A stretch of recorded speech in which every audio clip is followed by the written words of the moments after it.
leadership and influence isn't always in the position up front.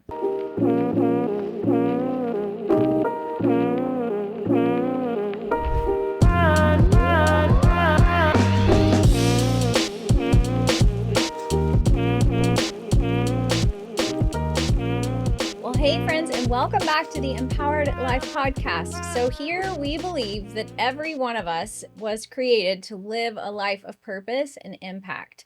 But I really think that sometimes we limit our understanding of what that can really look like and what influence can look like. And I think that is because our culture really celebrates the people that are doing the big thing. They are, on the stages, or they're leading the organization, or they're just accomplishing extraordinary things. And so it's really easy to assume that that is what changing the world looks like. But what if the greatest impact happens in ways that people don't really ever see? And what if it comes through just ordinary people like you and me who are quietly investing in someone else's life? So if you were to stop and think about the people in your life who have shaped you into the person that you are today, chances are some faces come to mind. So maybe that is a teacher or a coach or a parent or a grandparent or a friend, somebody who just believed in you, they encouraged you, they were your advocate, and they maybe saw something in you before you ever saw it in yourself. Maybe they just asked you some challenging questions. They challenged your perspective. They opened a door, or they just didn't ever give up on you. And I know for me, when I think about my life, I see that every meaningful turning point in my life usually has another person attached to it, somebody behind the scenes who helped me to step into that. And so our guest today is Scott and Kim Lambert, and they have spent decades living out that same heart. So they are the founders of the Conversation Group, and this is a ministry that is devoted to walking alongside pastors, missionaries, nonprofit leaders, and others just through having meaningful conversations that bring clarity and courage and hope. So in 2025, the Conversation Group and their team alone walked with 263 leaders through nearly 1,000 different conversations. They spoke to thousands more at events all around the country. And so, y'all, their ministry is deeply relational, and it is very intentionally behind the scenes. So their greatest joy is watching someone else become who God created them to be. So their mission is really simple, and that is to encourage leaders to courageously transform their slice of the world.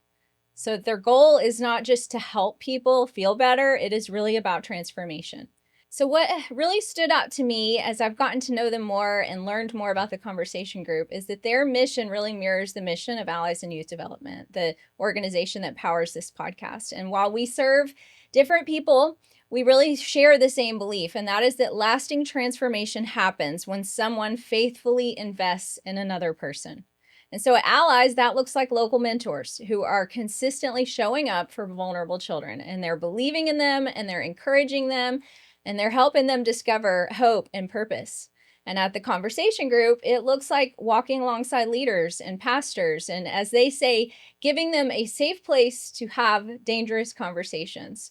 And so in both of these cases, the goal isn't really to be the hero in someone else's story. It is to faithfully invest in people so they can flourish. And that is what we're going to learn about today. So Scott and Kim, welcome to the show, and I'm so happy to have you all. Thank you. Yeah. What a pleasure to be here, to be asked to be a part of it. Yeah, what an honor. And we've known Allies. Well, how long's Allies been around? 8 years? We are celebrating 15 this week. Okay. Yeah. Okay. Yeah. Well, I think I've known of it 9 years, 8 or 9 years with different people and the vision and stuff. Yeah. Thank you. Well, like I said, our mission is very much aligned. Who we serve is different, but the heart behind it is very much the same. And so I definitely want to, there's so much I want to talk to you guys about. And it's so funny that y'all are the Conversation Group, because I feel like I could spend all day having a conversation with you.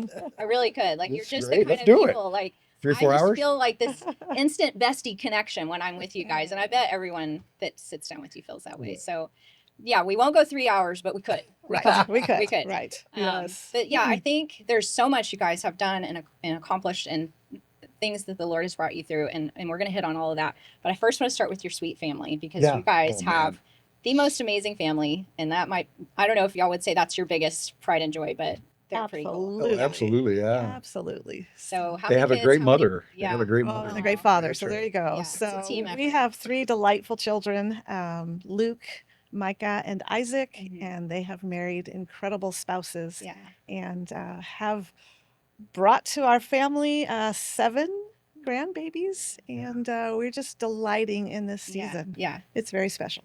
Well, and we'll show the picture for our listeners to see, but they're all like the same age. Yeah. They're all like, We have 7 under the age of 5, yeah. and a couple more on the way. Yeah. So Wow. what a delight. So that was my story too. I had when my my youngest was born, I had a 2-year-old and a 1-year-old, and then Oh, my man. son. So and the cousins were like that too. We all, we all had kids around the same time, and Yeah. it was the best, craziest, wildest, Yeah. most wonderful Yes. season that Yeah. I experienced Oh, as a yeah. parent. I hear Can grandparents. you imagine? Yes, Yeah. a grandparent. It is. They It's even say- better. Yeah. I heard once that grandkids are your reward for not killing your kids. Yes. That's right. Which I can understand that. Yes. I saw a bumper sticker once that said, "Why do grandkids and grandparents get along so well?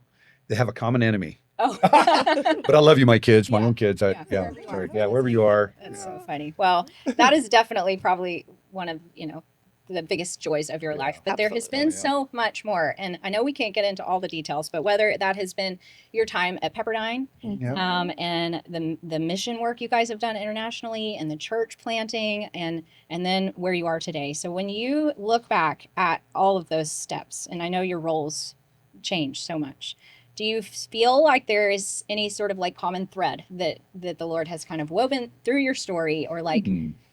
taught you in that? Yeah. Well, we have been blessed, and I can honestly say we have been blessed to really love all of the work that we've done. There Mhm. have been strong elements in one thing or the other that has blessed us, but it's all been very relational Mm-hmm. and very people oriented, and that focus alone has just brightened our lives Yeah. every time. Yeah. And so Yeah. the thread right. is people. Yeah. I think Yeah. the Lord and people and joining them on their journey, Mm-hmm. which has really been an honor Yeah. to walk alongside so many people. Yeah. And to see that as a blessing and Right. not a burden. Right. Yeah. So Yeah. Is that what you'd say too, Scott? Yeah. I think this is true for Kim and me too. I've always liked people. Yeah. I've kind of always been intrigued by, Yeah. people. Mhm.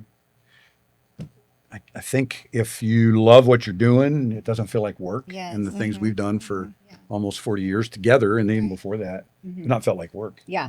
Yeah. God's graced us in that Right. way. It's just who you are Yeah. and what you're, called to do. yeah, and I think an interesting part of it has been that we have done the majority of it together. Yes. That's neat. Whether officially or unofficially, Yeah, it yeah. has provided a platform Yeah. for us to do together, and we still love each other so much, Well, right? that's good. Well, How yeah, many generally, years? right? Generally, For the right? most part, right? Today, yeah. Most of the day. And how many years? 38 years. 38. Coming up on 38. That's great. Yeah. Yeah. Yeah.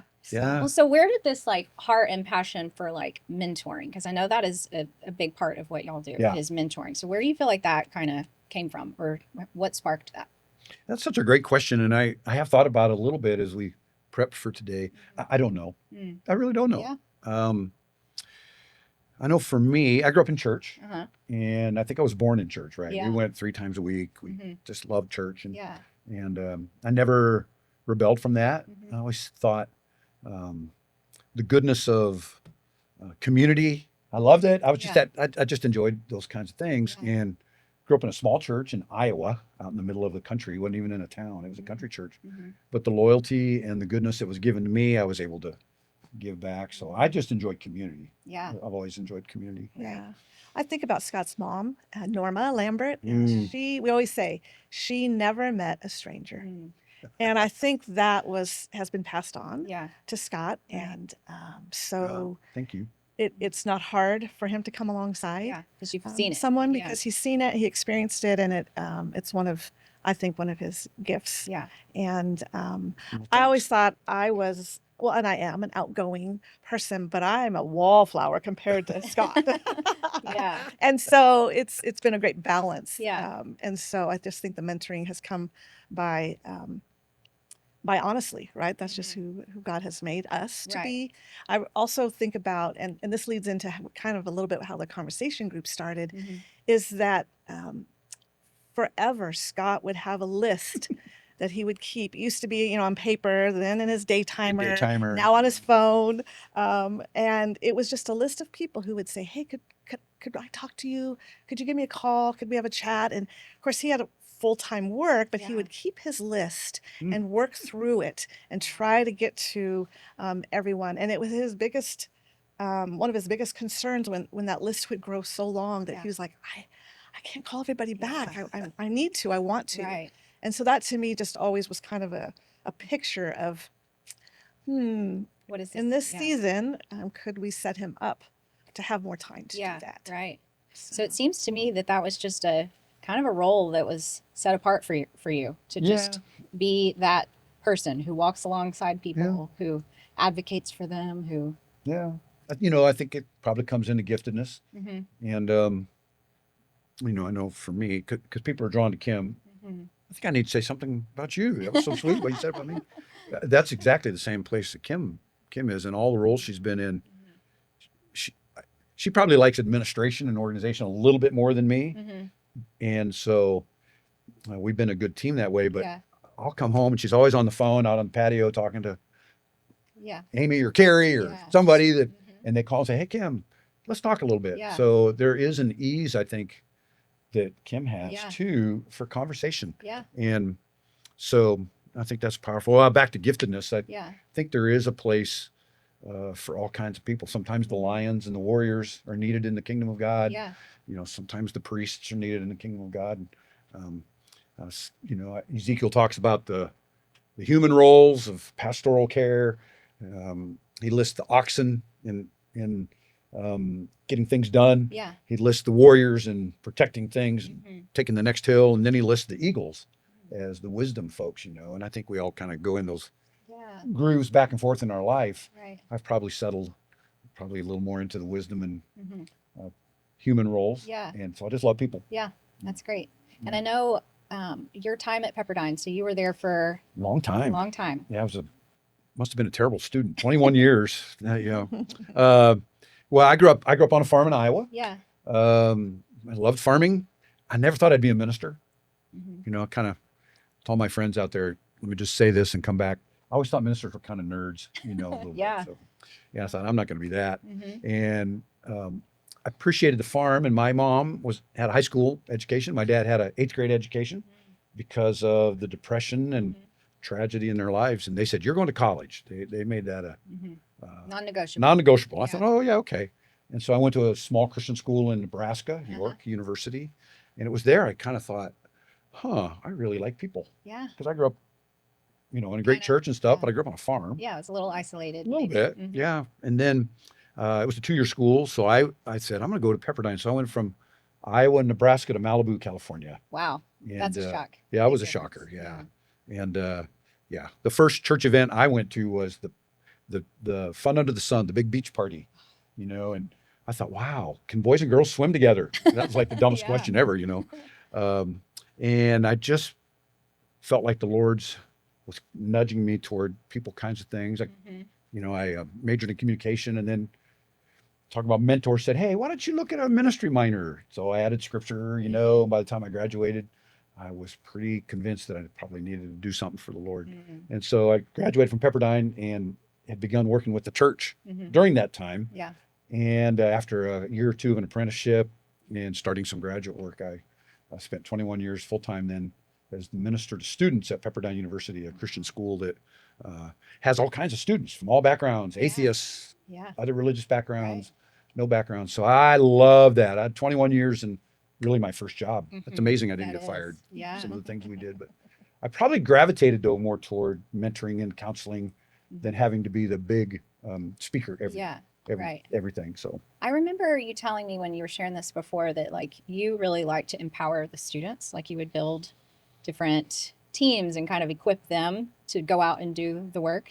Tell us about that. I found more joy in that than me being the lead on everything. So I think sometimes we think of the ministers who bring the lesson every week as the leaders, and usually they are leaders, but there are people behind the scenes doing things that sometimes are even more impacting. Yeah. And so I spoke every week at this or that or whatever. We'd have anywhere from, depending on the year, but upwards of 800 or 900 students involved in something. Right. And so, yes, I spoke a lot, but I got just as much joy encouraging students to take the lead, or to put on a discipling program, or to do an event that gathered all kinds of people from the community. And so we really, in those 21 years, myself and other partners that I worked with, we worked with students, always had 12, 13 interns, always had apprentices, always had working teams, Yeah. and found just as much joy In that. in the walking alongside, Yeah. not always out front Yeah. kind of thing. And then Kim and I, we got married in 1988, a couple years into our ministry. Man, we just did it together. Yeah. Always. That's cool.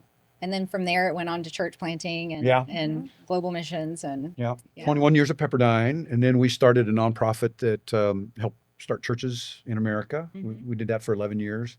And our move to Texas was connected with sending missionaries out in the Let's Start Talking program. And then in 2020, April of 2020, kind of when COVID hit and things, a lot of organizations had to reshuffle. We found ourselves needing to figure out what to do next, and that was the beginning of the conversation group.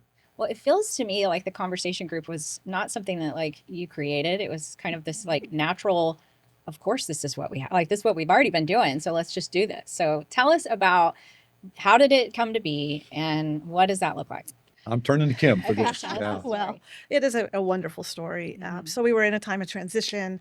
We had been looking at several options, of course, very prayerfully considering what should we do in our probably our last career piece, professional career piece, and in that season of life where there is some wisdom, there is some things that we could offer. And so we had a lot of things on our mind, but the truth is I was in the shower, and after having talked and prayed about a lot of this, the Lord just... We're both unemployed during COVID. Yeah, we're both unemployed. So we're like, right. what do we do? What should we do? So the Lord just pressed upon me something when I got out of the shower. I went downstairs and I wrote down all the things I heard or felt. And Scott thought he was in trouble because I said, honey, we need to go to lunch. Yeah. And I've heard that before. And you have been in trouble. But this time it was something I was like, I immediately need to share with you what I think we need to do. Yeah. And to be honest, if the Lord had given that to Scott, and Scott had said to me, honey, I think we need to start a nonprofit that we're both going to work at. And of course we have to fundraise, but we're basically going to ask donors to give in a way that sets us up for talking to people. I would have said, you're crazy. We are not doing that. Get back in the shower. No way, no how, because he's our dreamer, right? And then I'm You're the the practical realist, side that makes it happen. And I would have been like, that is a crazy idea. Move on. What's our next idea? Because the idea at that point was to have a ministry where you could walk alongside leaders and pastors and mentor, coach, whatever, but it be at no cost. Was that what? Right. So our thought was, could we... there was a felt need out there for the mentoring side, but also there is not a lot of nonprofits, pastors, ministers, and have a line item in their budget for coaching, mentoring. And so it becomes a barrier. They perhaps need it just as much as anybody else who can afford it, but it's a barrier. And so is there a way we could put out a platform out there that would allow that to happen?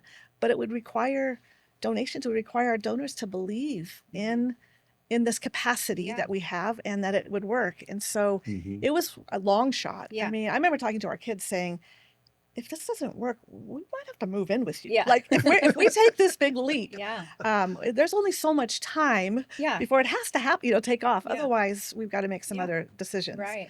And so, again, it was this vision of Scott in particular, having this list. And not being able to get to it, not because he was busy doing other good things, but could we set him up to, that's what he does. And so that was in July of 2020.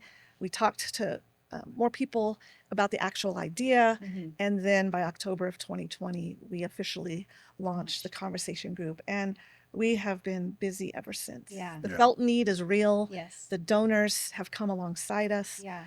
It's been a beautiful journey of faith and need kind of meeting each Yeah. other. So We don't invoice or charge people. Yeah. We don't. And again, this is kind of unique too. We don't really have a book or the 4 steps to success. Yeah. You know, those kinds of things. We're able to just say, hey, you need to visit? Let's visit. Yeah. What's on your mind? Right. Let's go somewhere together So with good. the Lord's Yeah. blessing to Yeah. pull it all together, you know? Yeah. Yeah. I mean, our platform is that the first 3 are free, if you Uh-huh. will, to kind of get us started, and then after that, it's a, if you can, it's a gift back to Yeah. the ministry. Right. And we have some beautiful stories of people who have given $5 Mm. a time Yeah. because that's what they can do. Yeah. Or at the end of the year, they've gotten a bonus, and they're like, I couldn't give then, but here I'd like to give you Yeah. a portion of my bonus. Yeah. Or they can't give. We Yeah. don't chase them Yeah. for Just a lot of invoicing. We just trusting. know that Mhm. they're on our team and we're Yeah. doing it Yeah. together. Yeah. Yeah. I love that. Yeah. Well, I would just affirm that felt need that you're talking about. I think we've now had 3 or so pastors on the podcast, and all of them have shared their struggle with depression or anxiety or mental health. And I know that, you know, that might not be y'all's primary focus, but the point is that leaders and pastors have very big burdens that And they carry. And sometimes, they might not always feel that they can be as transparent about that, or that they have a Yeah. person that they can safely, you know, talk to Yeah. about that. And so that's what you guys provide. So Yeah. it's beautiful. We kind of find that I think leaders, they have people. Everyone's got networks. Yeah. But sometimes you need to be able to talk off the grid Yeah. a little bit Mm-hmm. with someone that can't fire you, or Yeah. that will have pure safety. Yeah. You know? Yeah. Yeah, or they want to strategize Or they want to prior, strategize, yeah. prior to bringing it to their staff or to their elders or Yes, to their that's good. ministry team. And so they're like, can I try this out on you? So Yeah. it's not always problems. Yeah. That's good. It's it's just a safe place to try some things out. Yeah. Yeah. And you're able to pull on your experience in working with missionaries, Yeah. church planting, mentoring others, like all of these experiences that God has given you Yes. kind of Yeah. collectively. All these years collectively have Yeah. almost built towards Yeah. this. Yeah. Yeah. We've been nonprofit leaders. We've been church leaders. I've been an elder in a Yeah. church. I mean, you know, Right. so it's been a delightful place to give a safe place for a dangerous conversation Yeah, sometimes. I love Yeah. that. I love Yeah. it. And I love how he just like literally poured that out on you, didn't he? And it Yes. just this fresh And I vision. couldn't not share it. Like Yeah. it wasn't something just to tuck away, like, we'll see. It was a burning, like, Yeah. This is and I was kind of like bummed. I was like, Lord, really? I have to share this? Like, Yeah. this looks crazy Yeah. to me. But yeah, it was an outpouring of like, you need to obey and Yeah. share this. Because Yeah. I knew he would get excited. he's the dreamer. I He's knew the he would dreamer. love the He's like, idea. let's do it tomorrow. Yes. I have my clients already. Right. But at lunch, I was kind of like, is this really? Yeah. Are you really? Who are you? Who are you? And what have you done with my Well, wife? we've Yeah. started 2 nonprofits before, Okay. and you know, so there is all the legal, but Yeah. also there's the funding and all Yeah, those kind of so things. that's So it. for Kim to Yeah, it was. bring that dream, you know, really from the Lord. Yeah. Well, Yeah. like I said, it doesn't feel like something that started. It feels like something that had always been. That Oh, that y'all just great made it way to put it. official. Well, thank you, Yeah. thank you. It's a beautiful way to look at Yeah. it. Really. Yeah. Yeah. Yeah, Well, I know one of your kind of guiding principles is the Barnabas Principle, and I love this so much. I really do. And so I want us to kind of start by just sharing a little bit more about who was Barnabas and what was his story. And I think for me, you know, when you shared before, what really struck me is like he's not a guy that he's in the Bible, but he's not a person in the Bible that you instantly know a whole lot about. Right. You know, he's kind of Mhm. behind the scenes. Wouldn't be one of the ones like David or Daniel or Right. Paul that you'd be like, oh, you know, but his impact is like dramatically impacting us today, Yeah. 2,000 years later. Right. And Yeah. so I want us to really talk through that Okay. because I know that's really foundational for what you guys do. And I think for our listeners, it's what I hope that they catch in this conversation too. So let's start with who was Barnabas? absolutely. You know, Barnabas gets called the son of encouragement, and so it'd be easy to just have a one-dimensional Barnabas. Yeah. The guy that pats you on the shoulders, or the one that says the sweet things all the time. I don't know I don't think he was that. He had a pretty full. He wasn't just that. He wasn't just that. Yeah. And by the way, Barnabas was the name that they started giving to him, you know, Yeah. like Kobe Bryant was the Black Mamba, right? Yeah. Because he was so Yeah. aggressive on the court. Well, Barnabas got that name from other Christians. You are the son of encouragement. Because his You- real name was Joseph, I think, right? Mhm. Yeah. So Yeah, they Joseph. renamed him. They renamed him. Wow. That tells you of his Yeah. personality. I think he and Paul really are the two that get linked together. Okay. And, we can circle back to this, but I know we're probably all sitting here today as Christians. That's how God used Barnabas and Paul to bring us into the kingdom of God. We all kind of know Paul's story. Paul was out killing Christians. Right. Saul, right? Yeah, he was Saul, holding the coats for the teams out looking for these heretics out there, the Christians. And we kind of don't know Barnabas's origin story quite as much, but Barnabas was a studied Jewish rabbi, just like Paul. And here's the interesting part, I think. When Paul, who was out trying to kill Christians, met Jesus, had that miraculous experience, they needed to send him somewhere. They couldn't send him back to Jerusalem because no one would trust him. Yeah. He had a reputation. He had a reputation. They were out. He was out looking for them, and they would have said, Yeah. So they sent him off to Antioch to be there and to be tutored and loved and nurtured by Barnabas, who had already become a Christian. Both had come from the same Jewish background and sect, but they both were outsiders. I find Yeah. that totally interesting Yeah. from the in-house Jerusalem Right. folks. And I can't remember how many years Saul was there in Antioch. Was it 3 years or something? I don't know. But they kind of became a team. And I think it's interesting God got some cross-cultural guys to be able to go outside of Israel to start Right. doing these kind of things. Yeah.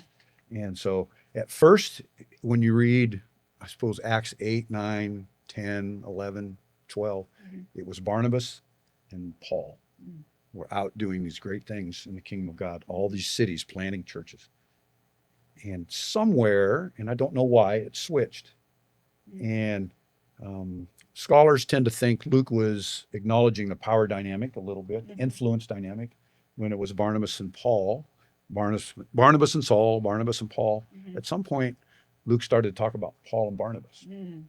So what's the significance there? Yeah, I think undoubtedly when Paul came to Antioch to be mentored by Barnabas, Barnabas was his mentor. Yeah. He was the And leader. he was the leader. Yeah. And my gut tells me that they recognized Paul's giftedness. Barnabas nudged him and said, "Hey, you need to be doing this. You got gifts. Let's go." Yeah. And that is how you see that relationship judgment. go. The son of encouragement, Yeah. And Right. Paul, man, he's firebrand. So yes, Paul the firebrand, and Barnabas the son of encouragement. Yeah. Made a powerful team. And at some point, it was okay for Barnabas and Paul to become Paul and Barnabas. Otherwise, Luke wouldn't have written that. Yeah. He Right. knew It's that. intentional. Yeah. And just to go one more chapter 16, Paul and Barnabas disagreed and split up. That just tells you Barnabas wasn't a wet noodle. Yeah. An encourager isn't. Just You just says happy, pretty things and Yeah. makes you feel good. That's right. Yeah. They're mentors. They lead. Yeah. And they don't always have to be up front. They know their times to be in charge and up front.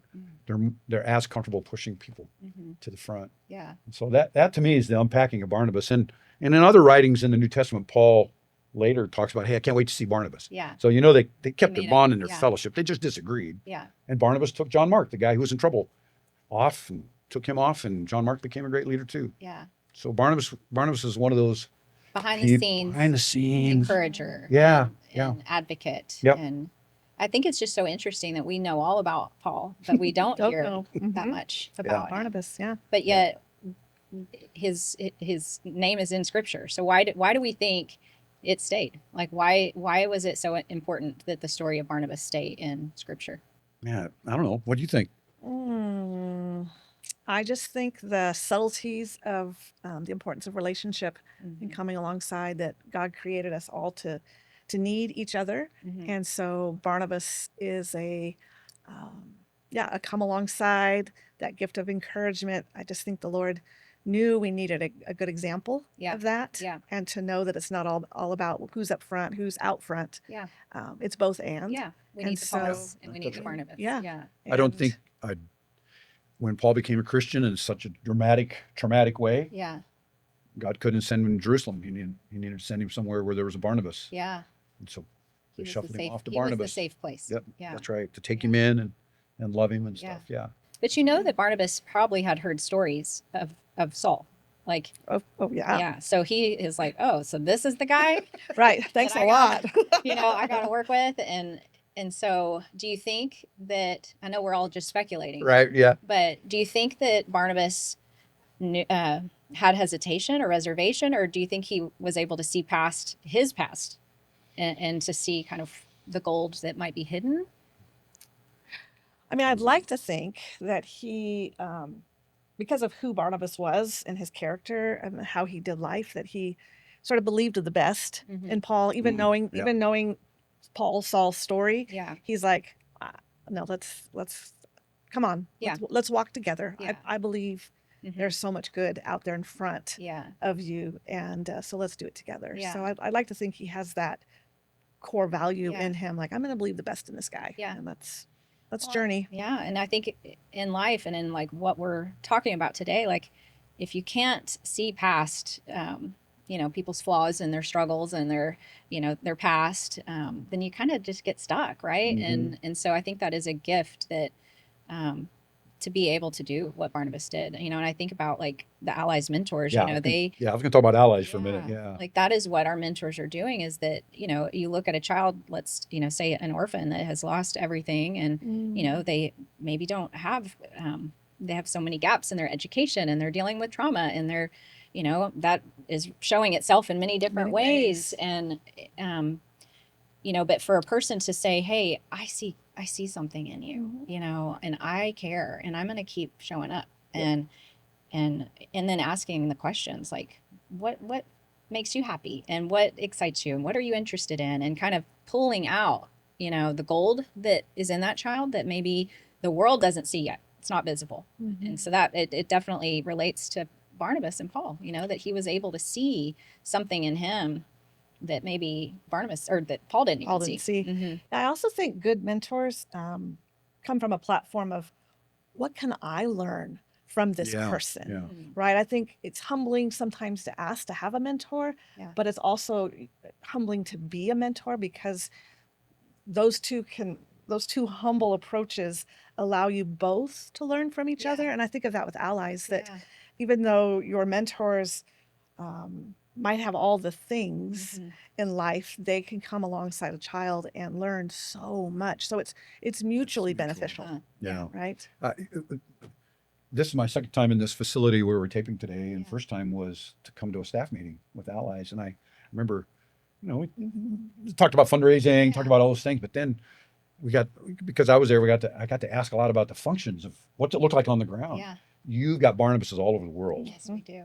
And they don't have to be in front of the camera. Yes. They are willing to nudge and push and shape, and they're not softy wallflowers like Barnabas, I think. They can see the good in people.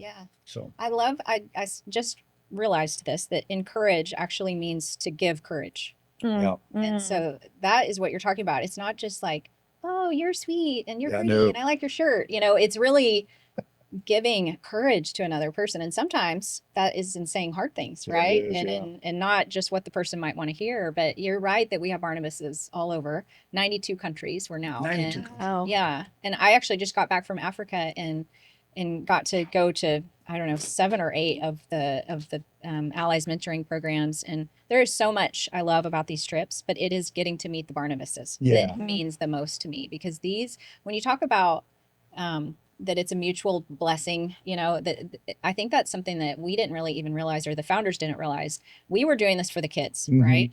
But what this has done for these mentors and the impact it has had in their life, and getting to see that and hear them talk about it, that's been super cool. So it is, the reciprocal blessing that comes from being a mentor and from pouring into someone else. So and they're building communities, and they're building a generation of next. Right?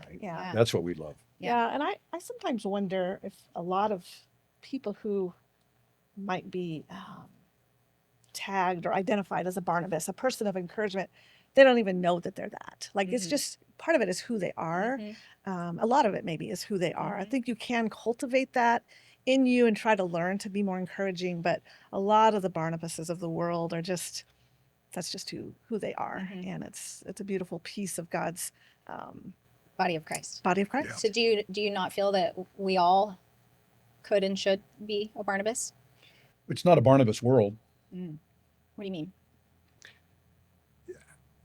As Americans, we're all so highly individualistic. Yeah.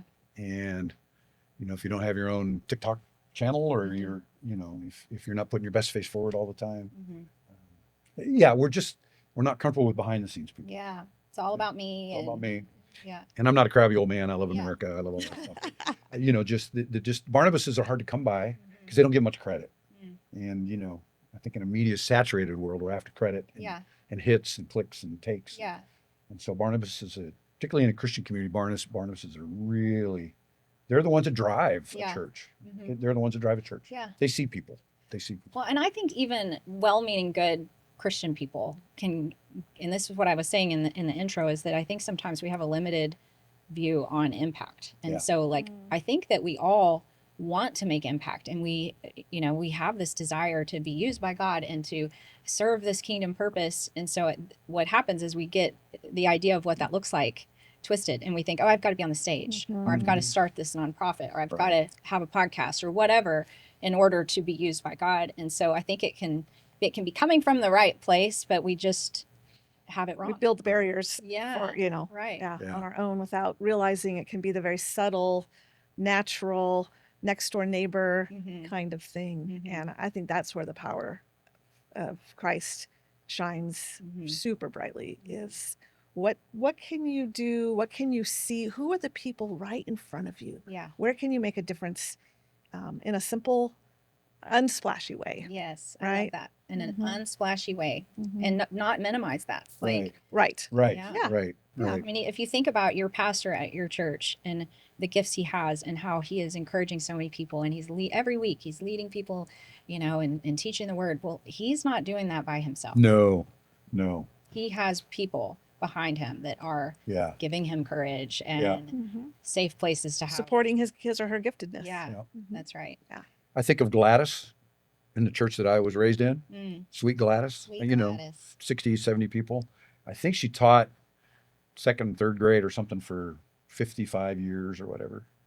And everybody that went through that church owed something to Gladys. And her funeral was one of the celebrations. Yeah. She lived in her late 90s, and everyone's like, yeah, Gladys taught me. Gladys gave me a word of encouragement. And of course the vote on some item could have been 50-1, but if the one was Gladys, we weren't doing it, right? Because she was the had encourager, influence, right? So leadership and influence isn't always in the position up front. Real quick, before we continue, I want to tell you about a movement that I am so proud to be a part of. Thousands of mentors in over 90 countries, over 27,000 kids walking towards a better future today, and Allies is right at the center of it. And there's room for you. Will you join the movement? Visit alliesyouth.org. Yeah, I think of the sweet family that picked me up for yeah. whether it was sports night at their church or Sunday morning or Sunday night, where they would pick me up in their little Pinto, and they had 3 kids of their own, but they squeezed me in anytime I needed a ride to go to their church or their activity. I mean, they would just circle around and come pick me up, and I never felt bad for asking them for a ride. Sometimes my parents could take me, sometimes they couldn't, but it was just a beautiful, simple gesture Yeah. that really changed the trajectory of my life and the school I went to and my faith. And I decided to be baptized after being a part of that youth group. Yeah. So, it really kind of boiled down to them picking me up and loving on me Yeah. to and from, Right.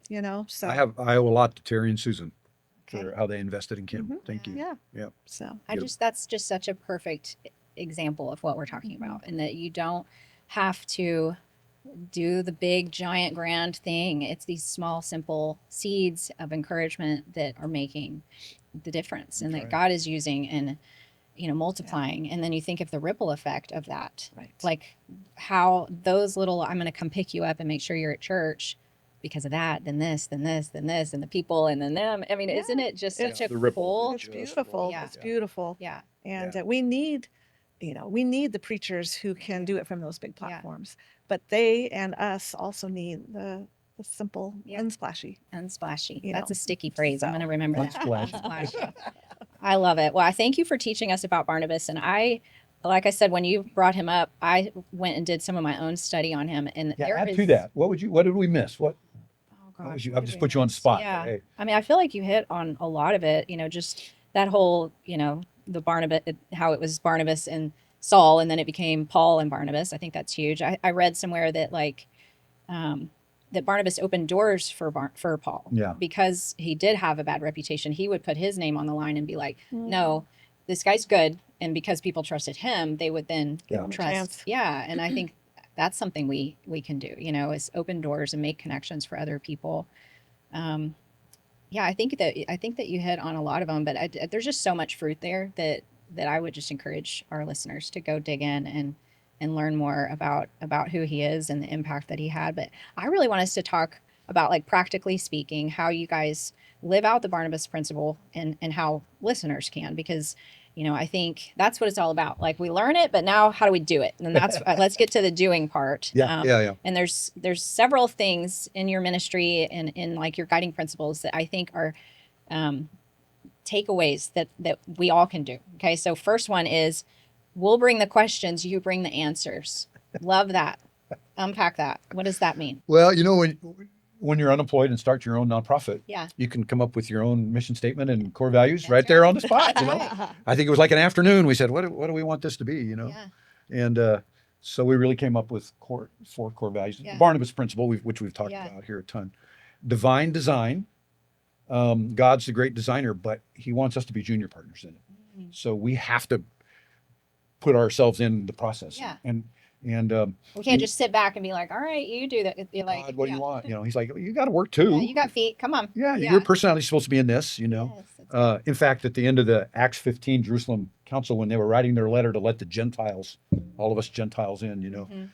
it said, and this is after weeks, days, a month of conversation, they wrote in their letter, it seemed good to the Holy Spirit and to us to do this. Mhm. And that's that divine design. You pray, you work, you listen, you're the junior designers, Mhm. but that's it.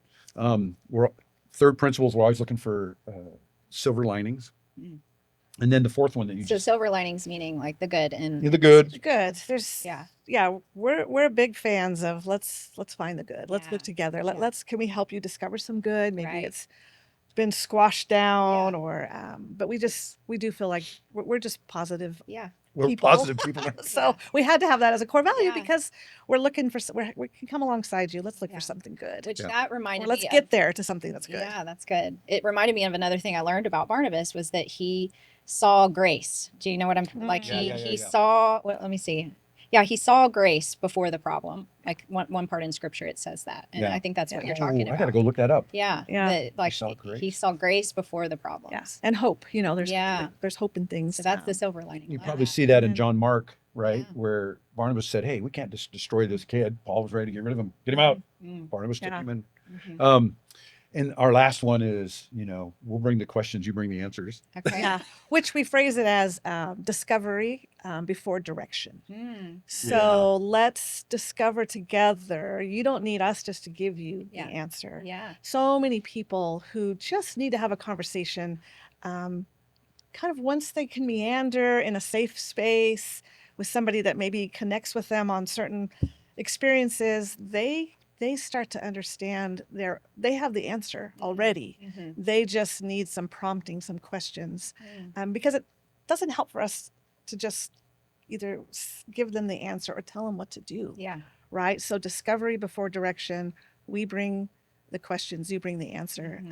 Has become, I think, like a powerful tool / reminder, because we do often want to just jump in and Fix. like I can see a scenario and I just want to tell them Yeah. what to do. Yeah. Like that's let me help. Let me move us 4 steps down the road Yeah. today. Mhm. Well, they It's need not to as own effective. it. No, Yeah. it's not as effective. They Yeah. need to own it, and we're hoping the Holy Spirit will reveal it to them. Yeah. So Yeah, I wish I'd have learned this a little earlier in my parenting. Oh, I'm thinking. yes, that right. parenting- In our Sorry, kids. parenting. Again.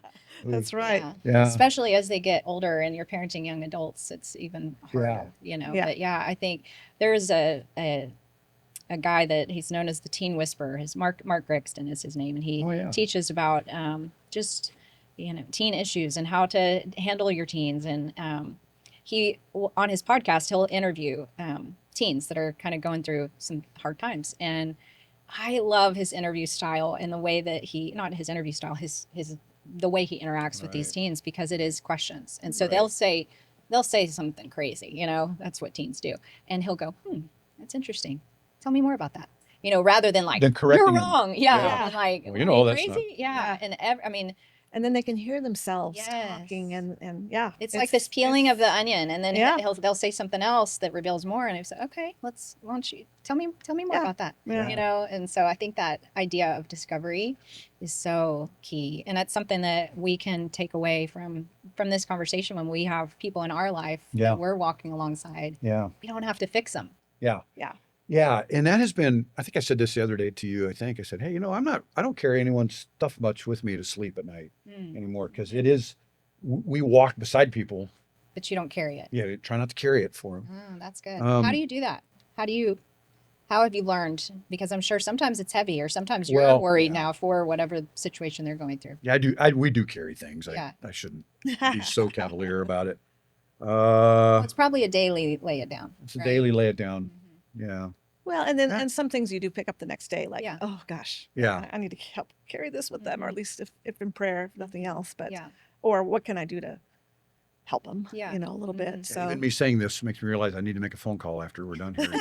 I don't, that was probably too noble on my part. But the goodness is, in another, we've tried to live by this African proverb too. If you want to go fast, go alone.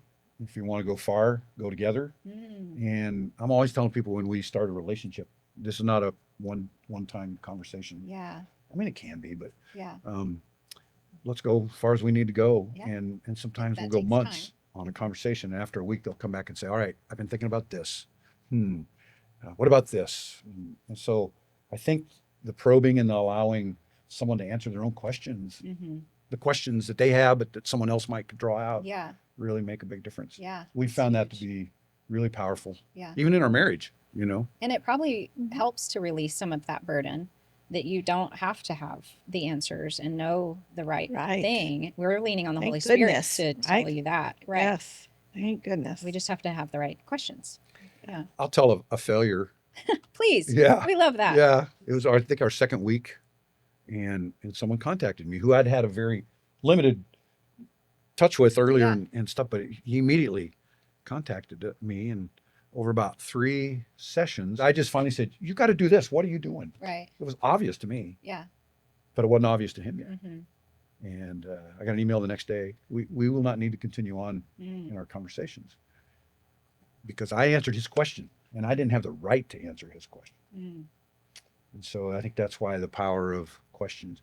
So you're saying that in that situation that you shouldn't have answered his question? Yeah. Yeah. Yeah. Yeah. And I You feel shouldn't bad have about told it. them what to do. I shouldn't have told him what to do. It Mm. was obvious to me, Yeah. but it And it wasn't. came from a heart that Of goodness. help. Yeah. Yeah. And concern, And concern. right? But that is so powerful that sometimes our attempt to help can backfire and cause Yeah. more damage than good when we try to be the fixer, and when we, Yeah. that's so hard when you've been given the gift of wisdom or discernment. You feel like, okay, God gave me this, let me give it to you, Right. So how do you It's tough. hold that back and help them to discover it? It's Yeah. tricky. I suppose if someone's ready to drive off a cliff, you Yeah. grab the steering wheel and help Yeah. them in that regard. But Make the decision. yeah, for we're them. not talking to those folks very much. Yeah. We're talking to folks that are spiritual leaders Yeah. in general. Right. And so, yeah, I think we've been, I kind of laugh with Kim. We've kind of been ruined. I can't read the Bible now without thinking of conversations at every turn. Oh, And Jesus, Ruined in a good way. in a good way. yeah. Yeah, ruined in a good way. Yeah, like I'll read, well, that's a conversation, Yeah. Look what Jesus did there. Mm. Um, It's like the red truck analogy. Like, Right. you're constantly seeing it now that it's on your mind. Yeah, I exactly. never saw red trucks before, but Yeah. I do every day Every now. day, yeah. Right. in the 4 Gospels, Jesus asked 309 questions. Mm. And we often think of his sermons as what we hang on to. Yeah. But his conversations were probably as powerful. Yeah. That brought to mind the paralyzed man that was paralyzed for 30 whatever years. And, his friends would bring him to the healing waters, but he waters. wouldn't get close enough, and Yeah. when Jesus came to him, he asked a question. Yeah. You want to be healed? Yeah. Do you want to get better? Mhm. Which isn't that shocking? Like, you'd think that Jesus, like, Would assume. yeah, like, duh, of course I want to get Right. better. It's kind of an offensive Yeah. question, but there's so much that we could, unpack as to why. But it was like, no, I want you to take some ownership in this. Mhm. That's what I hear in that. That it wasn't like I could easily just blink and you could be better, but I want you to participate. And so let me ask you a question. Mhm. We've kind of latched onto the story often called the road to Emmaus. Mm-hmm. So it's after the crucifixion, and two disciples that live 7 miles out of Jerusalem were walking home after the crucifixion, and they must not have stuck around for the resurrection. They must have missed it. Mm-hmm. They were at Starbucks or something. Yeah. I don't know what it. And they're walking back, totally destroyed that they put their lives in this Jesus guy, Yeah. and now he's dead. What are we going to do? And Jesus appears, and they don't recognize him. Right, the road to Emmaus, into Luke, and he walks with them for 7 miles. And they still don't recognize They me. still don't recognize him. And he says, "Why are you downhearted?" And they said, "Are you the only guy that hasn't been around this week?" Mhm. And they just start talking, and for 7 miles. So how long is that? That's got to be 3 hours, 4 hours. Yeah. And then they invite him in for a meal, another hour or two. So Jesus was comfortable having a 5 or 6 hour conversation, Yeah. as opposed to just coming out and says, "I'm Jesus. Yeah. Hello. Why didn't you have enough faith?" Yeah. So The discovery, The like discovery. letting them discover. talk That's it out. Cool. Yeah. Yeah. And it was the long journey, but Yeah. the more impactful one. Yeah. Yeah. Wow. Jesus wasn't, I got other things to do. Yeah. Let's You get know, on with this. what's going Yeah. on, Right. Yeah. That is definitely something that we can all take away from. So back to, what we can learn from Barnabas and how he saw potential in Paul. How have you found, are there tips that help you to do this with the people that you're walking with, to look beyond the current situation and pull out? Are there certain questions in that help you to pull out the good? Yeah. So I think for your listeners, one of the resources that has just shaped our work is Heather Holleman's book, The 6 Conversations. Not only does she have a list of great conversations that you can ask, but her 4 kind of core principles, if you're thinking about how to come alongside people, are one is to be curious. So be curious about people, always be a learner about people. So be curious, believe the best, which we talked about a little bit Yeah. before, is just assume the best about Yeah. that person. That's Like, good. let's give them a chance. Yeah. Invest in others. And she would say, figure out a way to practically, confidently come alongside them. And then the 4th one, which I think is very important too, is to share your own story. It is a reciprocal relationship. sharing. It's mutual sharing. Yeah. So that let them ask some questions about you. Yeah. And so if you can kind of adopt those 4 as a starting point, you can, it helps us all come along and Yeah. be mentors to each other. Yeah. That's so good. So those are ones that I try to remember Yeah. in my relationships with people Mhm. and beyond. Those 4 kind of mindset principles Mhm. for a conversation have been, again, now I read the Bible and I go, oh, that's number 3. That's Yeah. number 2. We were talking yesterday in preparation here. One of my favorite stories is Jesus and Zacchaeus. The short guy that climbed the tree. Yeah. The wee little man. The wee little man. Well, you know why? And there's another reason up in the tree. He was not very well liked. He was Jewish, but he'd kind of sold his soul to the Roman government to get rich. He was a tax collector. So the Romans said, hey, we want X amount of dollars. Whatever you get over that, you keep. And so here he is betraying his own people. Yeah. And I think that's the other reason he was in the tree. And Jesus could have saw him and said, you are betraying your own people. You are taking more money than you should. You need to repent. And instead, Jesus said, hey, I'm coming to your house for dinner. Let's talk. Yeah. And that embodies being curious. Yeah. And believing the best. Mm-hmm. And That's so they had good. dinner. Yeah. And so that time, that's the investment of time. And Well, it levels the playing field a little bit. It's not like, authoritative coming at you, but like, we're going to share a meal. And I think that's what telling about yourself does too, is that it makes us now equals. It's not like you're struggling and I'm this authoritative, wise Right. one that's going to tell you what to do. Yeah. Well, think about the orphans that Ally works with and your mentors. If your mentors could kind of even that playing field, Yeah. even though there is an adult-child relationship, Mhm. it would open, I think, a lot of doors Yeah. for their their relationship, Yeah, you know? 100%. Yeah. You see it all over in Scripture, and he saw me. Mm. And they're talking about Jesus recognized people. You know, the woman who had physical issues, Yeah. touched his garment. There were people everywhere. He's going to save a child's life. He stopped. And, Who did that? yeah, and then later she said, he saw me. He saw You know, me. and I That's- think that's the power of those four things. Is yeah. somebody sees me. Yes, that is so important. Seeing Yeah. people.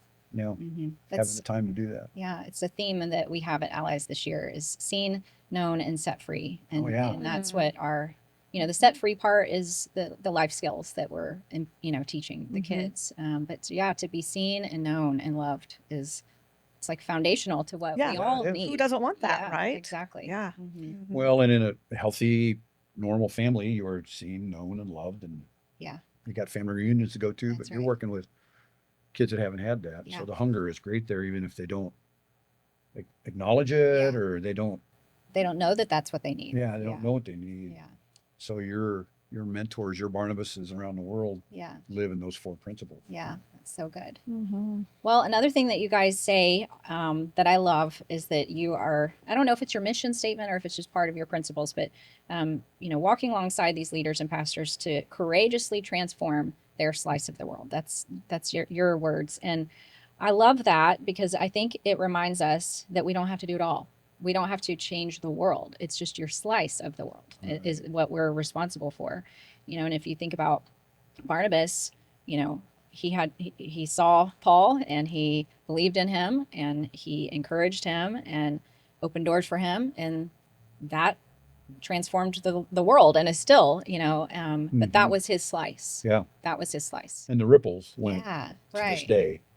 I love that. And so I think you guys were probably pretty intentional about the word courageously. Tell me about that word. I'm just guessing that Yeah, it was 'cause very. you could have just said to transform your slice of the world, but you chose to put the word Courageously, courageously. yeah.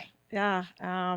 I mean, Scott was very adamant that we put that word in, and maybe you could speak more to it. But from my purview, it's hard to be courageous. It's just hard, and when you're in leadership, especially, Yeah.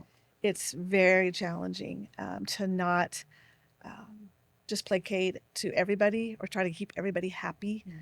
That's not necessarily the best way to go. And so what's the fear? Like why is being courageous so hard? the backlash from it, you're not feeling confident in Mhm. who you are or what God's called you to do. It's just a fearful, Christian nice. yeah, Mhm. Christian niceties. nice. You got to be nice and not ruffle any feathers. Nice at all costs Mhm. sometimes is devastating to the mission of a Christian organization Yeah. or something, Like feeling like you have to please everyone. Please everyone. Yeah. Mhm. Leaders get beat down easily, and so they got to keep the peace, and start. But really, sometimes courageous leadership is what will turn the ship. Mhm. For me, I spent 34 years in local direct church leadership roles, either as a minister or as an elder. I always think I went to church leadership meetings every week for 34 years. Makes me tired thinking about it. And I saw so much good. Yeah. But I also saw then the atrophy of courage sometimes, where just to keep the peace. Yeah. We don't say what needs to be said. Yeah. We don't engage the conversation. Someone might get hurt. I see a lot of churches that are dying because they didn't make courageous conversation 20 years ago. Right. And so that is probably the part that Yeah. I was pretty adamant about. No, we're putting this word in here. Yeah, because so much of it is the willingness to have a courageous conversation. It's not you have to be courageous so that you can win at all costs. Yeah. No. It's are you brave enough to have the conversations that need to be had so that your team, your ministry staff, your family can together through difficult conversations, courageous conversations, move forward. Mm. And so I think that was part of it too, is we're going to be having all these conversations, but some of them are going to be hard, Yeah. and you need to have the hard conversation Yeah. or the one that you're just not looking forward to having, or, Yeah. and so that's part of the courageous piece is let's be willing to have hard and good Mhm. conversations. Yeah. Yeah. For many orphans and vulnerable youth around the world, summer camp is more than just games, sunshine, and laughter. It's often a place where they just feel truly seen, experience unconditional love, and hear the gospel and begin to believe that they matter. For some children, it could be the first time they hear that God sees them, loves them, and is near. So this year, we have the goal of sending 5,000 children to camp. For just $100, you can make that happen for one kid. And this is Kingdom Impact. It's eternal. Visit alliesyouth.org/summer camp to give today. You know, you probably notice we haven't told many stories, partly because we have to change the names and Yeah. the stories to protect the innocent, right? Yeah. But this week, I had a great conversation with a leader of a church that we've had a 3-week emergency conversation. Mhm. In those 3 weeks, we probably talked 7 or 8 times because they've gotten to an emergency junction at Yeah. the church. And the line that he told me the other day, so he's the minister, and he initiated the hard conversation. And the 2 elders that he was with, that he was starting with, he said, "Do you not want to have this conversation?" And they said, "No, we want to keep peace at all costs." Yeah. But the long-term consequences of not, and now they're openly discussing, and I think actually saving the energy and the future of that church, because this minister Mhm. is being courageous. Yeah. And but I don't go to that church, and it's Yeah. been good for him to call me to be able to say, Yeah. well, you know, okay, I'm in trouble. Right. Yeah. So that's a lot of what we do, and that's where courageous comes But in. that is Barnabas, right? He was Barnabas. the encourager, which we know means to give courage. And Yeah. so that's what you guys are able to do is Yeah. to help them is part of it in the discovery and in the questions, helping them identify what they're afraid of. And Potentially. yeah. Mhm. Yeah. Oh, absolutely. Yeah. You know, I'm going to come back to Barnabas Please. one more time. Yeah. Barnabas and Paul literally walked 250 miles with a delegation, walked into the center of Christianity. Jesus's brother, Peter, James, John, all of them are there, Mhm. and challenged the 2,000-year mark of what it meant to be a God follower, Yeah. circumcision. Yeah. And they That's said, courage. yeah, the courage. I mean, imagine, think of your church or something you love to Yeah. go in and challenge a long held belief, Yeah. a national belief. Mhm. Barnabas had, and Paul. I'm going to put Barnabas first today. Yeah. Barnabas had the courage, that kind of courage. So encouragers are not all the touchy-feely folks. They have to have the courage to do these things too. But they do it in such a way that draws people to the conversation. That's so good. Yeah. What I'm trying to think of, like the person who's listening today and what their slice of the world might be, but they're not transforming it. They're stuck and not really, Mm. what is it that they might be, what's holding them back? Because I think we all have a slice of the world. We all have something that God has put in our hands, but there are many that aren't stepping into that for whatever reason. Yeah. Yeah, right. I mean, I think some of it is just the frenzy of life, busyness that we. The time it takes to go have not a short, intense, life-changing conversation, but weeks of conversation Yeah. sometimes. Too frenzied. Yeah, or and it could be something even as practical as like, well, I want to have my neighbor over for dinner, but I can't even hardly get to the grocery store for my own family, let alone think about this dinner to have Yeah. people over.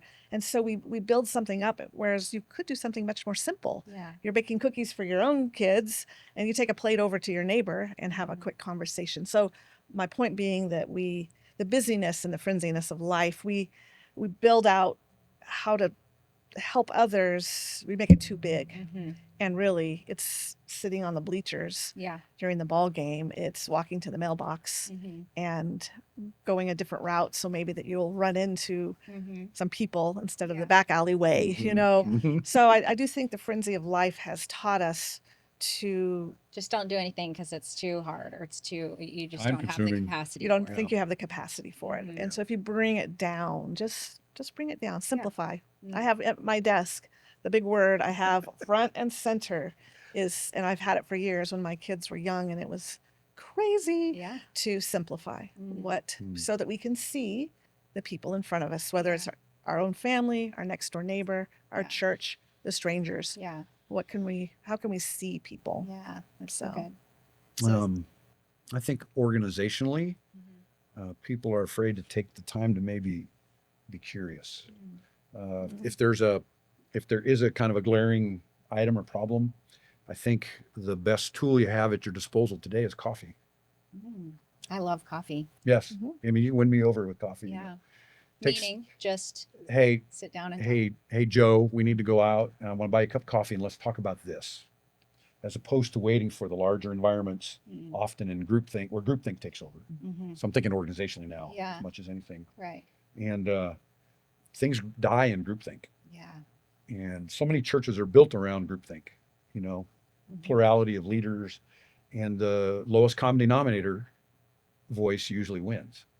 Well, you got to combat that by conversation. You got to get out, take people out for coffee, and vow to keep the conversation going. Don't let the one guy shut it down, you know, or girl shut it down, right? So I think it is the time. It's the time to go begin to have those kind of things. Yeah. Conversations, yeah. Yeah.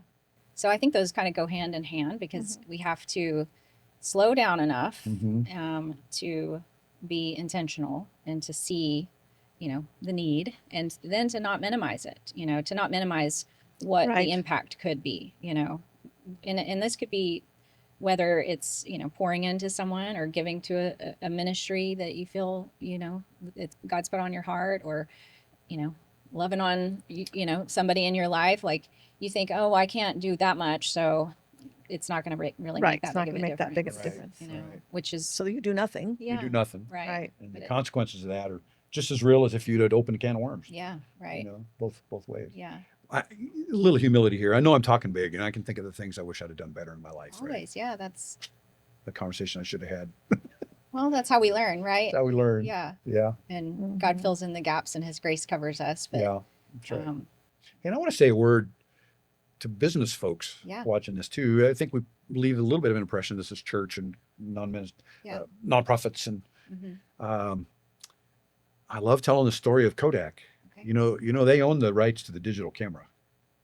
I Kodak bet. Film Company owned the rights. Really? Yeah, Okay. yeah. But their president wouldn't allow anyone to talk about it. He said, we'll always have film. This digital thing, it'll pass. Mm. And working groups will come to him with proposals, and he'd say, I don't want to hear it. We're done. Don't talk to me about it ever again. Kodak now is gone, except Yeah. for little niche things. Mhm. And the digital cameras run the world. He wouldn't have a conversation. Mm. So business folks out there, this is you too. This is all organizations. Yeah. If you're not willing to engage people and listen and be Yeah. curious, Yeah. and believe the best, you know, those kind of things. And to challenge yourself and to be uncomfortable and to change. We don't like change. Yep. I actually love change. I do. I'm like, I do too. I thrive on like, let's change things up, mix you it know, up. let's Yeah. mix it up. But a lot of people don't. Oh, yeah. And it's very easy to kind of just get stuck in the rut. And Yeah. The numbers are about 30, 70. 70% of people are adamantly against change. really, most of the time. okay. That's why the 30% are always kind of lonely. Hmm. And they usually win because things change whether you do it proactively or not. It's changing. It's going to change. Yeah, right. Yeah. So the conversation is, you know, God's vehicle of getting at those kind of things. Right. Okay. Well, I want you guys to think about the listener. So I'd tell you, our listeners are they're people who want to transform their slice of the world. They, you know, they want to have a life of impact and they want to glorify God. But maybe, and I'm sure many of them are already doing those things, and Yeah. some maybe are stuck or not really knowing the how. And so I want y'all to be the Barnabas for them. What would you say to the person who might be hearing this today, to kind of give them the courage to take that next step? Go first. Yeah, I can go first. So the thing that comes to my mind is, and someone else said it, and I don't know who to give credit to, but to just remember that the conversation is the relationship. And so that is just, to me, a key piece, whether you're already serving, whether you're wanting to serve, but not knowing how to put yourself out there, that unless you realize you've got to have some conversation, you've got to engage, and that's where the relationship then grows and thrives or stays together. Mhm. And so Mhm. that's the place to maybe hang their hat, Yeah. that the conversation is the relationship. Yeah. I love that. Mhm. And to not shy away from those. Yeah, not shy away. Wish I had said that originally, but Mhm. I hold it Yeah. close. That's so good. Conversation is a relationship. We both have masters in ministry and been at it. But when I look at my library, I have a lot of leadership books. I think that's kind of been the theme for a lot of my life. And I've read this several times in the last couple of weeks. Leaders have to go first.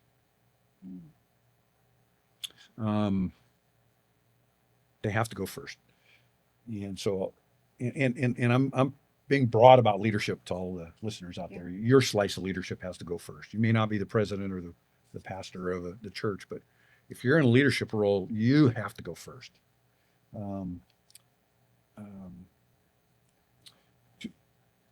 In an influence dynamic, when leaders are curious and ask questions, it opens the culture, and the culture is willing to engage. So it's about modeling. It's about modeling. Yeah. It's about modeling. Yeah. An example. To our friends and allies, if you're one of the mentors, are you going to think the kids in your orphanage are necessarily going to go first?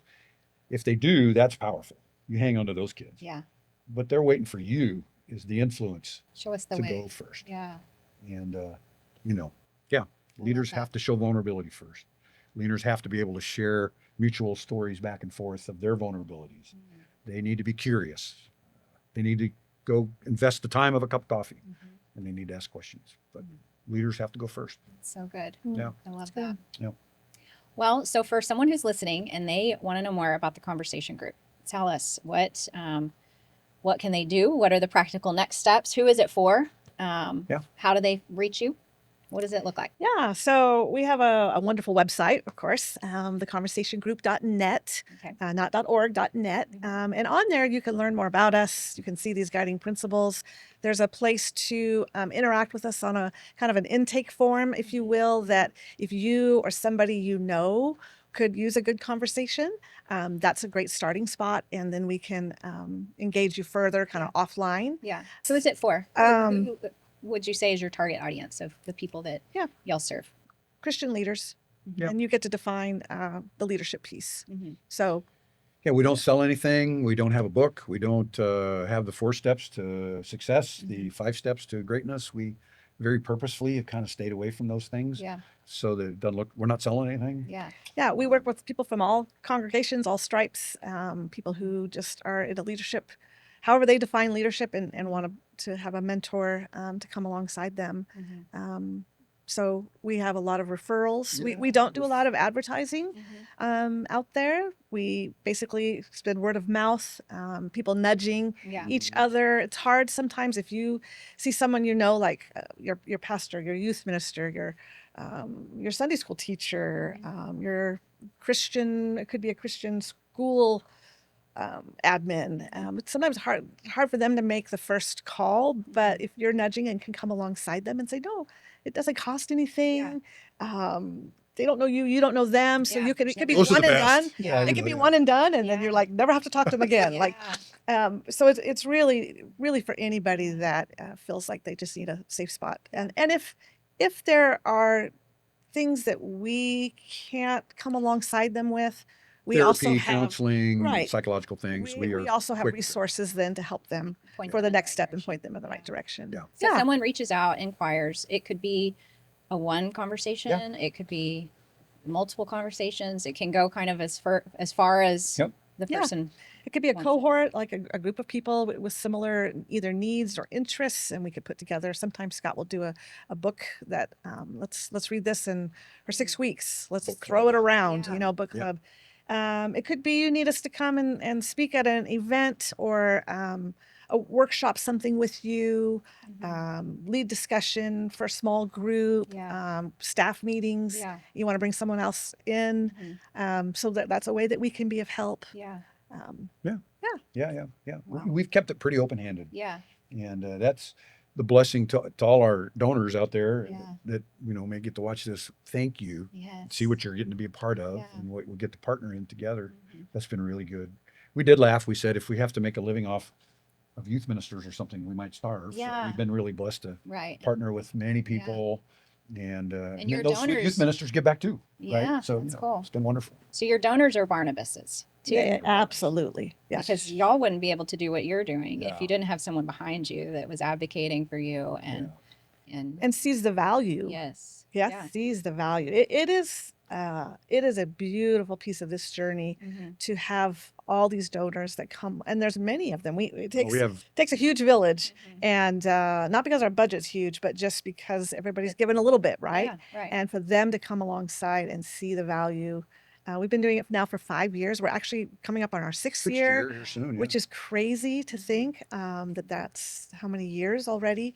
But it has always been donor based, and then the recipients of that are to remove Grateful. that financial barrier has been a game changer. I bet. It really And has. that was the one piece of the vision that God gave you that you're like, huh? Yeah. For free? I'm not doing this. Yeah. So So funny. yeah. Well, I want y'all to leave us with a success story. And I know you have to, be anonymous and confidential about that. And I know you also probably don't like to toot your own horn, but it's not yours that you're tooting. It's really God and what he's doing through this. So is there a conversation that you've had or multiple conversations that you're like, look at the impact that had? I've had a friend in India. So we met at a conference in Asia one time. And when we started a conversation group, he said, hey, could I be part of that? I was like, yeah, absolutely. So we're 6 years of friendship now. And India is the most baffling culture to an American that there is. There's poverty, so many people, caste systems, strata, and we have explored that cross-culturally. It's really been kind of fun. What does an Indian person think? What's an American think? Why do Americans do this? And he invited me to come over, and so I've been twice. And this last time, and usually we work one-on-one with people. Right. So this is a little bit of an oddity story, but in 4 cities and regions, he put together 400 ministers and church leaders, and they went on the 7-mile. We've called it the 7-mile Emmaus walk. 11 kilometers. And we changed it into kilometers because they do kilometers. Right. And so for 11 months, they've been coming together. My friend and I might do a video, teach a little bit or something. But 300 to 400 church leaders have been coming together for a whole day for 11 months, 11 times, to talk about godly conversation. Again, because their culture has so much caste systems. Yeah. Allies works around the world. Yeah. You get that Americans actually level out the power dynamic in a lot better way than most cultures. This It's a happens. big divide, right? And these church leaders have come to their own conclusions because we're not telling them. I don't feel the right to tell them how to take the gospel in their culture, but here are the biblical principles that we see That don't change. that don't change. Yeah. Take it and run, you guys, girls. And they'll spend a whole day talking about evangelism or discipleship and what we haven't done. And look at what Jesus did. Oh my goodness, we need to change. That's been pretty powerful. And there are about 130 churches represented in those numbers. And to think that 130 churches are more open in their conversation and dialogue has been a tremendous success story. That spurred from conversations that you had with him. Yeah. The idea of that and Yeah. Wow. And we would talk every week about how did Jesus, or a story out of the Old Testament, how did, in our culture we would do this, in our culture we would do this. And so for us to be a part of an opening has been really delightful, but for them to take this and run has been a Barnabas moment. Yeah. I bet. It's felt really good. That's, think about how many people that represents and then their families and Yeah. And it started with somebody being willing to have the conversation. Yeah, that's right. A young lady that I think she's incredible, college graduate, who kind of having a hard time finding her path in ministry. And sometimes as a female, that's hard to do, right? We've walked together this past year and through lots of conversations and a lot of courage on her part. I think she's going to be a missionary for the next few years. Wow. And she's found her way forward. And someone to help kind of pull out that courage that you need to bust through some doors and say, I want to do this. Yeah. And just yesterday, she said, I think I'm going to go give a couple years and potentially work with Muslims. Wow. And this didn't come from you suggesting this. This came from you just being curious with her, believing the best in her, and sending her off to have other conversations, right? Yeah, making connections. Making connections. We know some organizations, that's been really helpful too. Cool. Yeah. And so I think those stories really encourage us greatly. Yeah. Right? I Yes, bet. big groups, but the 24-year-old young woman Yeah. that is finding her pathway to Yeah. serve the Lord has been encouraging. Yeah. That's huge. That's a good bookend stories. Yes, I love it. Well, guys, this has been so refreshing, I think. And just, I think it encourages me, and I hope it does our listeners too, to see the power of the conversation Yep. and the power of the curiosity and the power of the questions. And that is where transformation happens. And it doesn't have to be splashy, No, Not- unsplashy. unsplashy. Unsplashy. Yeah. There's a new word out there. Yeah, Unsplashy. but there's something that all of us can do. There's somebody in all of our lives that needs that nudge, Yeah. needs that encouragement. And we want to say, Allies lives by this.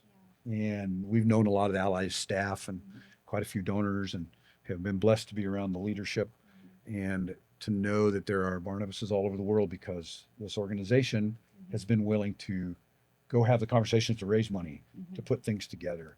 That touches us deeply. Yeah. Life-changing. Yeah, it is. Life-changing. Thank you. All right. Well, one of the things that I know I'm going to be thinking about long after our time here today is that Barnabas probably had no idea who Paul would become and the impact that he would have. He just simply chose to invest in the person that God put right before him. And so maybe that's the invitation that God is leaving all of us with today. It's to not feel like we have to chase significance or we have to build something or perform, but really to just courageously transform your slice of God's world. And let's not be limited in understanding what influence really looks like, because it isn't always found in the spotlight. Sometimes it is just in an ordinary conversation. It's in encouragement. It's in opening the door for someone else and believing in someone before they even believe in themselves. So somewhere in your life, there is someone who needs a Barnabas. There's someone who needs encouragement and needs hope and needs someone who is just willing to believe in them, even if they don't believe in themselves. So please do not underestimate what God can do through one conversation, one act of encouragement, one person who says, hey, I believe in you and I want to invest in you. So what does this look like for us? How do we live this out? I think one of the beautiful things about God's kingdom is that he gives each one of us a different slice of his world to steward. So maybe for you, that's your family, that's your workplace, that's your neighborhood, that's your church. And at Allies and Youth Development, we get to live out this Barnabas Principle by equipping and empowering local mentors who are faithfully investing in the lives of vulnerable children all around the world. And so while most of us will never get to meet these children, we still can become a part of their story. So by linking arms with Allies, you can help us equip local mentors to ensure that these children have someone who believes in them, someone who's going to walk alongside them and just remind them that they're loved by God. And so I really want to encourage you, go visit theempoweredlifepodcast.org. This is where you can learn more about the mission of Allies and discover how you can get involved in transforming this slice of the world. So guys, thank you so much for joining us. Until next time, keep living empowered.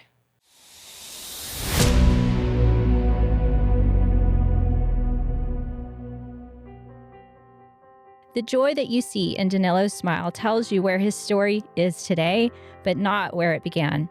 At just 11 years old, Danilo, who lives in Ukraine, had already experienced heartbreaking loss. After both of his parents died following years of alcohol abuse, he was placed in an orphanage. The grief that he carries is still so deep that even hearing someone mention his parents brings just overwhelming emotion. But this summer, Danilo attended a Christian camp through the Allies Mentoring Program. And for a few precious days, he was surrounded by his caring mentors who welcomed him with kindness and encouragement and just unconditional love. And when the children were asked, if you had a magic wand, what would you wish for? Danilo quietly answered, I would just like to see my mother one more time. Y'all, we cannot erase a child's past, but together we can help change what comes next.